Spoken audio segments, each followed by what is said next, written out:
मैं आप लोगों से कहना चाहती हूँ, जो लोग हिंदू मुसलमान की बातें करते हैं उनसे जाकर कह दो, अगर सैयदा को दर्द होगा तो उनके बेटे से पहले, उनके परिवार से पहले मेरा हिंदू भाई, तमाम लोग यहाँ मौजूद हैं जो मुझे खून देने के लिए तैयार है। तुम नहीं रोक पाओगे, तुम्हारी हैसियत नहीं है कि तुम रोक लो। सैयदा खातून अखिलेश यादव जिंदाबाद जिंदाबाद, सैयदा खातून अखिलेश यादव जिंदाबाद जिंदाबाद। जिस दिन मुझे जरूरत रहेगी, अगर तुम मेरी ताकत को देखना चाहते हो कि तुम्हारी हैसियत नहीं, मेरी ताकत देख लो। जिस दिन मैं अपनी ताकत दिखा दूंगी तो तुम गायब हो जाओगे, नजर नहीं आओगे। वो ताकत है मेरी। जिंदाबाद जिंदाबाद। आप कहते हो मेरे वालिद को तौफीक अहमद ये करके गए। तौफीक अहमद ने इस बड़नी चापा में पूरी कमर कमर तक पानी रहता था, वहां सड़कें बनवाने का काम किए। तौफीक अहमद थे तो इस गरीब जो यहाँ का था, मजलूम था, जिसको कोई पूछता नहीं था, उन लोगों की मदद किए और हमेशा बड़नी चापा उनकी निगाह में रहता था, उनके दिल में रहता था। वो बड़नी चापा है। यहाँ का एक एक बच्चा तुम्हारे कहने से हमसे खफा होगा। तुम कितना भी हिंदू मुस्लिम कर लो, तुम्हारी बातों में कोई आने वाला नहीं है। अगर हमारे पिता ने मुंसफी लाए तो इस गरीबों के लिए लाए, जिनके रोड मुकम्मे रहते थे, सिद्धार्थनगर और बस्ती जाना पड़ता था, उनके लिए मुंसफी डुमरियागंज में लेकर आए। उनके लिए ITI कॉलेज खुलवाया, इंजीनियरिंग कॉलेज खुलवाया वासा में, ताकि हमारे यहाँ के बच्चे पढ़ सके। जब हमारे वालिद पहली बार विधायक हुए तो इस सिद्धार्थनगर में सिर्फ एक ही कॉलेज था, डिग्री कॉलेज रतन सेन, उसके अलावा कोई कॉलेज नहीं था। मेरे वालिद ने कहा हमारे इस सिद्धार्थनगर डुमरियागंज के बच्चे इधर उधर पढ़ने ना जाए, जगजेवा डिग्री कॉलेज खोलने का काम किया। ये काम किया हमारे बाप ने, लोगों का भाईचारा बनाया है, लोगों की मददें किया है। आप क्या हमारे बाप की बराबरी करते हो, उनका नाम क्या लेते हो? तुम उनके धूल के बराबर भी नहीं। जो लोग ये कहते हैं भिखरिया के लोग गुंडे और माफिया, मैं उनको बताना चाहती हूँ, मैं एक बेटी हूँ जो आपके बीच में आज आप लोगों ने मुझे विधायक बनाया। और मेरे गांव में जिस समय तुम पढ़ते लिखते भी नहीं थे, उस समय हमारे गांव के दलित भाई हमारे दादा का पड़ोसी हुआ करता था, पटीदार की तरह रहता था। बोधे काका का नाम आप लोगों ने सुना होगा। उनके घर में दो कानून गो, लेखपाल और सिपाही और आज दरोगा लखनऊ वहां है, कानपुर में है, तहसीलदार थे, एक लेखपाल थे, 35 टीचर मास्टर थे, 18 इंजीनियर हैं, 26 डॉक्टर हैं, लेडीज और जेंट्स, और 3 प्रोफेसर। आज हमारे भिखरिया की बेटी जानते हो अमेरिका में MBBS डॉक्टर करके बैठी हुई है, वो लोगों को देख रही है। और एक लड़की हमारे भिखरिया की पायलट भी है। मैं बताना चाहती हूँ उन जाहिलों को कि जो जानते नहीं है भिखरिया के बारे में, जो भिखरिया की बातें करते हैं, आप अपनी राजनीति सेकने के लिए कुछ भी बातें कर लो, भिखरिया को कभी तोड़ नहीं पाओगे। भिखरिया पढ़ा लिखा है और जानता है। और अभी आपको रबीउल अव्वल में ये दिखा दिया कि हिंदू मुस्लिम एक है भिखरिया में। आपने पुल भिखरिया का देखा होगा, दोनों झंडे लगे हुए थे, हरा और केसरिया, दोनों झंडे लगे हुए थे। ये चीज है भिखरिया। आपका भिखरिया को कुछ कह पाओगे? तुम्हारी हैसियत नहीं है कि तुम कुछ कह सकते लो। और जाहिलों के मुंह में नहीं लगती हूँ। इस लायक ही नहीं समझती हूँ कि मैं उनके बात का कोई जवाब दूं, इसलिए मैं बहुत ज्यादा नहीं बोलती हूँ। जिस दिन ये जो कार्यक्रम आज हो रहा है सिर्फ 24 घंटे की जानकारी का है। 24 घंटा पहले मैंने कहा मुझे कार्यक्रम यहाँ करना है। 24 घंटा पहले आप लोगों को जानकारी हुई होगी। भिखरिया का एक भी डील नहीं जानता है, तो जिस दिन साथ ही आ जाएगा तब क्या होगा ये जान लीजिए। कोई भी कार्यक्रम हो, जिस दिन मैंने कह दिया किसी के घर पे जाकर कि आप लोगों को चलना है, तो हमारे भिखरिया का एक एक बच्चा निकल पड़ेगा। ये मत सोचना कि हम भिखरिया में अगर कार्यक्रम लगा लेंगे और सत्ते के दबाव में लोगों को बुला लेंगे, दीवार की तरह आपके सामने खड़ी रहेगी। ये मैं वादा करती हूँ आप सब लोगों से। आप लोगों को कभी भी कोई दिक्कत आएगी तो मैं अपनी ईंट बजाने का काम करूंगी। कोई अगर आपको आंख उठाकर देखने का काम करेगा तो मैं आप लोगों के साथ खड़ी रहूंगी। मैं ये आप लोगों से वादा करती हूँ। जबान से कोई कुछ भी बोला करे, कोई कुछ नहीं कर पाएगा। अगर लड़ना है तो आओ, सैयदा के सामने लड़कर दिखाओ, तब हम जाने। सैयदा ऐसी वैसी चीज नहीं है। मेरे बाप ने धन दौलत नहीं कमाया कि यहाँ से लेकर विदेश तक एक ही बार में भेज दिया। मेरे बाप ने सिर्फ लोगों को कमाया है, यहाँ के लोगों को, जनता को। आप अपना तो चले गए, लेकिन मेरे लिए, मेरे इस डुमरियागंज विधानसभा को मेरा बाप भाई हजारों जिंदा है। मैं इनको देखकर राजनीति कर रही हूँ। मेरा कोई पेशा नहीं है कि मैं राजनीति कर रही हूँ तो मुझे कमाने का कोई शौक है। पैसा यहाँ से विदेश तक भेजने का काम नहीं है मेरा।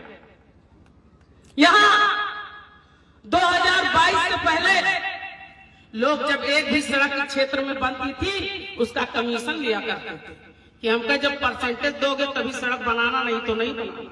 सारे ठेकेदार भाग गए, कोई नहीं बनाता था। इससे पहले क्या देखा था आप लोगों ने? डुमरियागंज की क्या हालत थी? आज मैं कहती हूँ मेरा लेटर पैड ले जाओ, कहीं से भी लिख कर लाओ, लेकिन मेरे डुमरियागंज की सड़क बननी चाहिए और डुमरियागंज का विकास होना चाहिए। मुझे इसकी जरूरत है। लेकिन जो लोग बाहर से आकर यहाँ राजनीति कर रहे हैं वो लोग हमको आपको लड़ाने का काम करेंगे, लेकिन उनसे सावधान रहना है आप सब लोगों को। उनको ये बताना है कि आप चाहे जो कर लो। पहले क्या कहे थे? जब 2014 में इनकी सरकार आई थी केंद्र में, क्या कहे थे कि मुसलमान जितने भी हैं उनका खेत खलियान आपको मिल जाएगा, आप भाजपा को वोट दे दें। क्या कहा गया? यही कह रहे थे ना। आज भी वही बातें आप लोगों से करते हैं। उनके पास कोई मुद्दा नहीं है। हमारे अखिलेश यादव जी की जब सरकार थी, जब लैपटॉप हमने भी नहीं देखा था, तब उन्होंने लड़कों को लैपटॉप इसलिए दिया था कि उनकी जिंदगी संवर जाए और पढ़े लिखे उसी से नौकरी करें। अखिलेश यादव जी की जब सरकार थी तो हमारी बहनों को साइकिल मिला और उनको 25,000 रुपए भी मिले ताकि बेटियां आगे बढ़ें और पढ़ें। हमारे अखिलेश यादव जी की देन है एक्सप्रेस वे और जो ट्रेन चली और जो आप इटाना स्टेडियम देख रहे हैं, जो आप महानिदेशालय देख रहे हैं, जहां पर पुलिस हेडक्वार्टर है, किसकी देन है? इतनी सुंदर कौन बनाया? लोहिया पार्क किसने बनाया? वहीं लोहिया में जब लोग पहले दवा कराने जाते थे तो फ्री में सबकी दवाएं होती थी, लेकिन आज कितना महंगा हो गया। ये सरकार यही कर रही है।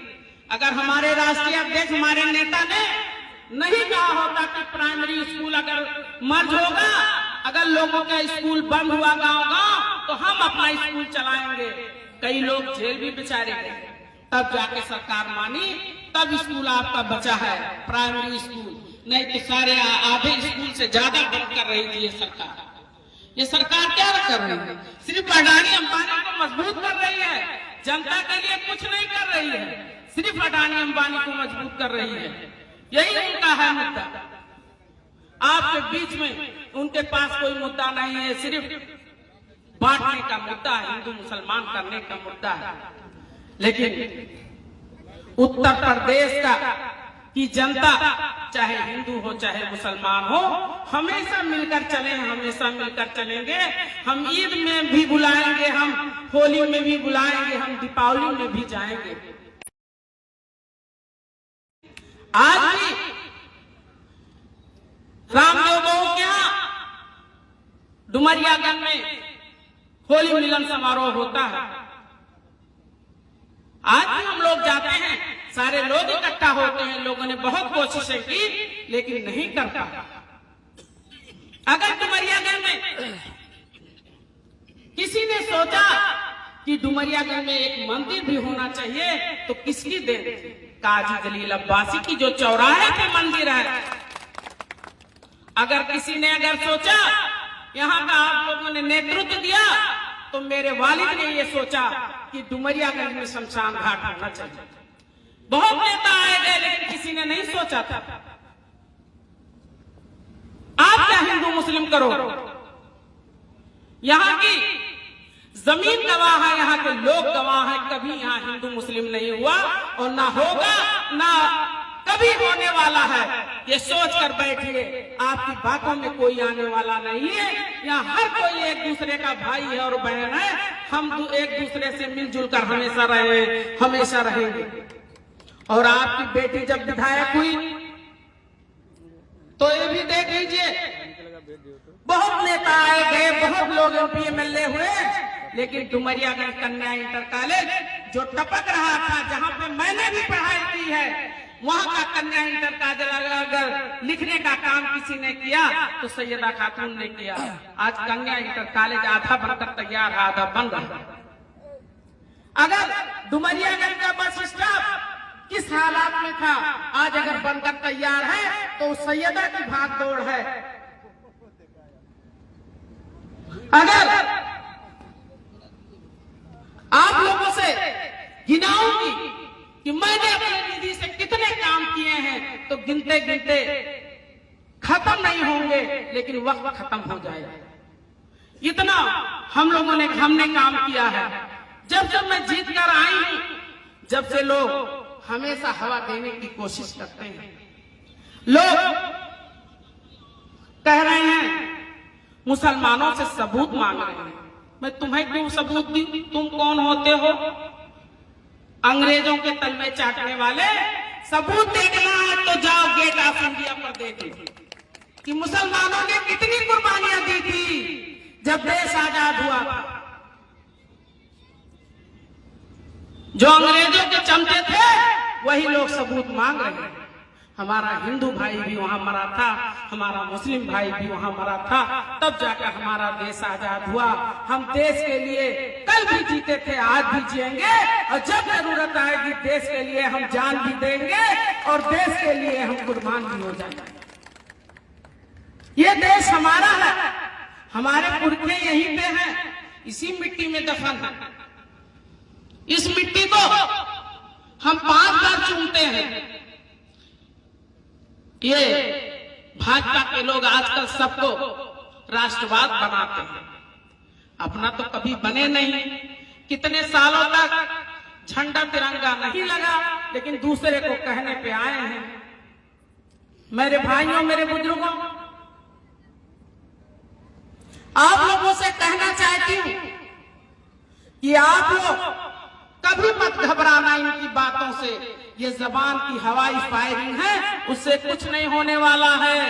ये आपकी बेटी है, हिंदू मुस्लिम की जो